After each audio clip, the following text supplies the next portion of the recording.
Bonjour à toutes, bonjour à tous. Les flammes, hier soir près d'Aussonne. Un incendie s'est déclaré dans un pavillon, une grosse opération pour les pompiers, 36 soldats du feu mobilisés sur l'intervention. Le brasier s'est propagé à une maison mitoyenne. L'opération a dû se poursuivre sur une bonne partie de la nuit. Aucun blessé n'est à déplorer. Troisième et dernière phase des travaux sur le pont du Doubs à Navilly. La circulation sera perturbée. Aujourd'hui, 2 arches sur les 5 que compte l'ouvrage restent encore à restaurer. La circulation se fera sur une voie régulée par des feux de circulation, et ce jusqu'au 15 octobre prochain. Près de 20 000 personnes dans les rues de Lons-le-Saunier ce week-end. C'était la percée du vin jaune, un rendez-vous traditionnel et qui n'a pas été boudé par les visiteurs de la cité jurassienne. Une fête qui a été émaillée par quelques débordements. Les forces de l'ordre ont notamment dû intervenir pour un cas de violence sur fond d'alcool. 8 conducteurs ont également été verbalisés pour conduite en état d'ivresse.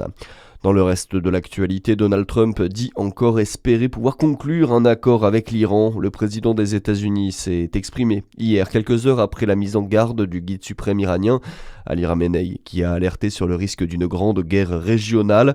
Le locataire de la Maison-Blanche a tout de même tenu à maintenir la pression sur Téhéran en rappelant avoir déployé des navires dans la zone. Le livret A boudé par les Français, c'est une première depuis 10 ans. L'année dernière, il y a eu plus de retraits que de dépôts sur le livret d'épargne préféré en France.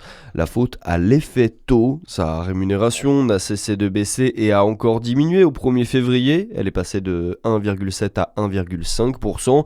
Conséquence, les Français se sont tournés vers d'autres épargnes, selon Philippe Crevel, économiste et directeur du Cercle de l'épargne. On l'écoute. Les Français en 2025 ont épargné beaucoup. C'était à peu près 18% de leurs revenus qui ont été mis de côté. Ils ont moins mis sur le livret A, moins mis sur le livret de développement durable et solidaire, moins mis sur les dépôts à terme et plus sur l'assurance vie qui a, de son côté, connu une année record. C'est le porte-avions de l'épargne. Son côté donc rassurant avec les fonds euros qui sont garantis en capital. Et là, en fait, maintenant, ça rapporte 2,7, 2,8% en moyenne, et voire plus pour certains contrats. Ça a attiré donc l'épargnant. De 2020 à 2025, les Français ont épargné près de 148 milliards d'euros sur le livret A. Allez, on passe au sport avec un mot de basket. Et la victoire de Dijon hier à domicile. C'était la 18e journée de Betclic Elite et la JDA s'est imposée face à l'Asvel. Un succès 99-90 qui permet au club dijonnais de remonter à la 10e place du classement. Et puis, c'est cette semaine que commencent les JO d'hiver de Milan-Cortina, la grande messe des sports hivernaux, mais surtout l'occasion pour Quentin Fillon-Maillet de peut-être marquer l'histoire. Le biathlète jurassien se prépare pour ce rendez-vous depuis 4 ans et ces derniers JO d'hiver où il avait été historique en raflant pas moins de 5 médailles.